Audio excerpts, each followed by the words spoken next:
ఇప్పుడు మీ అందరికి తెలుసు ఎన్నికల రణరంగంలో దిగినాం.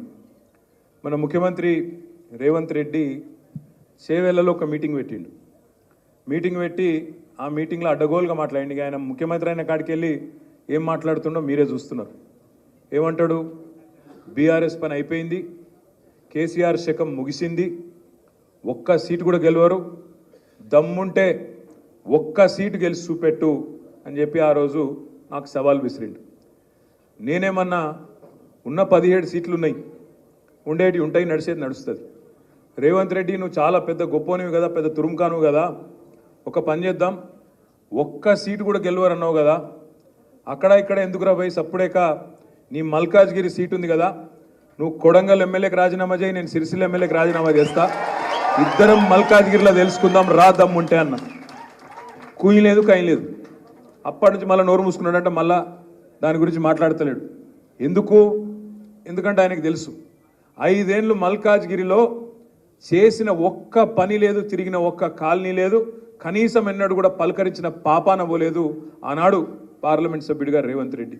అందుకే ఆయనకు తెలుసు, ఆయన వీక్ స్పాట్ మీద కొట్టిర్రు. అమ్మ వీళ్ళు మల్కాజ్గిరిలో 7 గెలిచిండ్రు, దబ్బన గట్టిగా ఆయనతో నేనేమన్నా టెంప్ట్ అయిపోతే ఈ బలుగుతుంది, ఉన్నది పోతుంది, మొత్తం ఉన్న పదవి పోతుంది, ఆయనతో మల్కాజ్గిరి వీక్తుంది అని చెప్పి భయపడి కనీసం నోరు కూడా మెదపలేదు.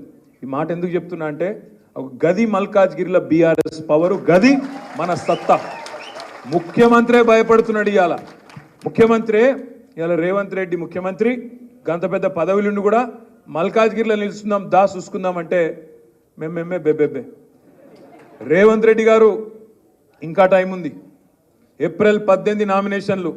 నేను మళ్ళీ వచ్చానని బతిమలాడుకుంటా. దబ్బన నూగిన దమ్ముండి సడన్గా నీకు ధైర్యం వచ్చి రాజీనామా చేసి వస్తే నేను వస్తా, తప్పకుండా నిలబడతాను, నేను మాట మీద నిలబడతాను మాట విజ్ఞప్తిస్తా ఉన్నా. దబ్బన నాకు తెలుసు ఆయన అంటే కాదు, నాకు తెలుసు ఆయన రాడు, పిరికోడు. మా సోముకు బాగా తెలుసు.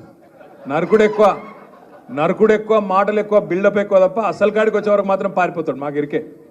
నేను కూడా చాలా కాలం నుంచి చూస్తున్నా రేవంత్ని. 2009కి వెళ్ళి చూస్తున్నాం. మా అందరికి పాతోడే, కొత్తోడేం కాదు. కాబట్టే చెప్తున్నా, చాలా పెద్ద పెద్ద మాటలు, పెద్ద పెద్ద డైలాగులు తప్ప విషయం మాత్రం ఏముండదు. ఇవాళ రేపు జరుగుతున్న పోటీ, రేపు మల్కాజ్గిరిలో జరగబోయే పోటీ శ్రీనివాస్ యాదవ్ గారు చక్కగా చెప్పారు. తిట్టుకునేందుకు మస్తుగా టైం ఉంది. మస్తుగా తిట్టచ్చు, తూకిత్తా అంటే మేకిత్తా అని మస్తుగా మాట్లాడచ్చు. కానీ రేపు జరుగుతున్న పోటీ కేవలం వ్యక్తుల మధ్యన జరుగుతలేదు. రేపు జరుగుతున్న పోటీ అక్కడ 3 పార్టీల మధ్యన. అందులో మన అభ్యర్థి లక్ష్మారెడ్డి గారు కావచ్చు, కానీ నిలబడ్డది ఒక కేసీఆర్, నిలబడ్డది నేనే అన్నంత స్థాయిలో మనం గట్టిగా పనిచేస్తే తప్పకుండా ఫలితం వస్తుంది. ఏం మెజారిటీలు ఇచ్చారు మీరు మొన్న నాకు అర్థం కాదు. అసెంబ్లీలో తుఫాన్ చేసిండ్రు మీరు మల్కాజ్గిరిలో.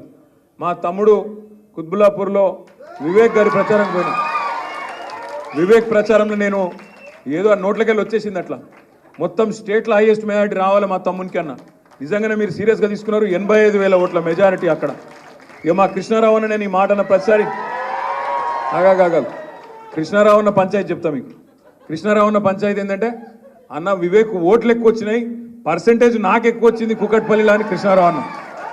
ఈడ 85,000 ఓట్లు, ఆడనేమో 72,000 ఓట్లు. మా మర్రి రాజశేఖర్ రెడ్డి అన్నకు ఎంత 50,000 ఓట్ల మెజారిటీ మర్రి. మా లక్ష్మారెడ్డి అన్నది 51,000 లక్ష్మారెడ్డి అన్న. మరి మా సుధీర్ రెడ్డి అన్న 23,000. మా మల్లారెడ్డి అన్న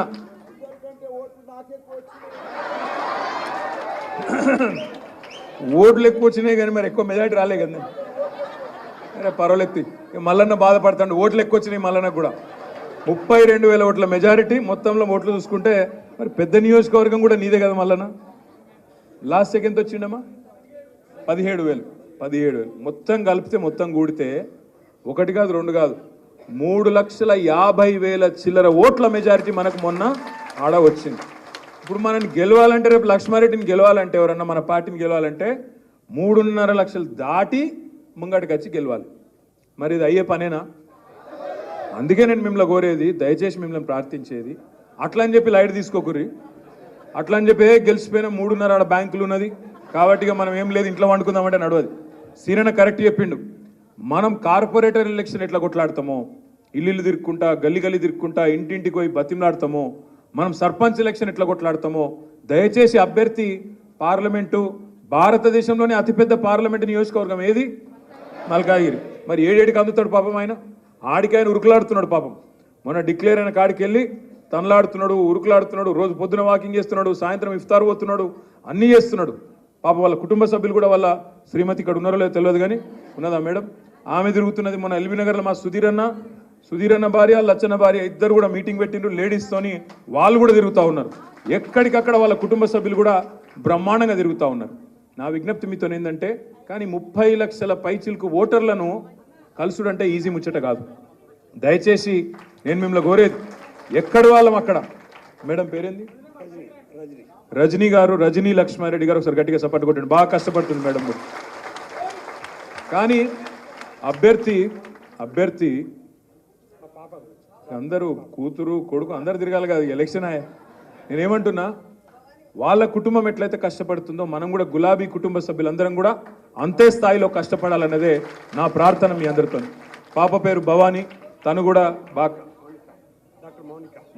డాక్టర్ మౌనిక గారు, తను కూడా కష్టపడుతున్నది. దయచేసి నేను మిమ్మల్ని ప్రార్థించేది, మిమ్మల్ని అందరినీ కోరేది ఒకటే,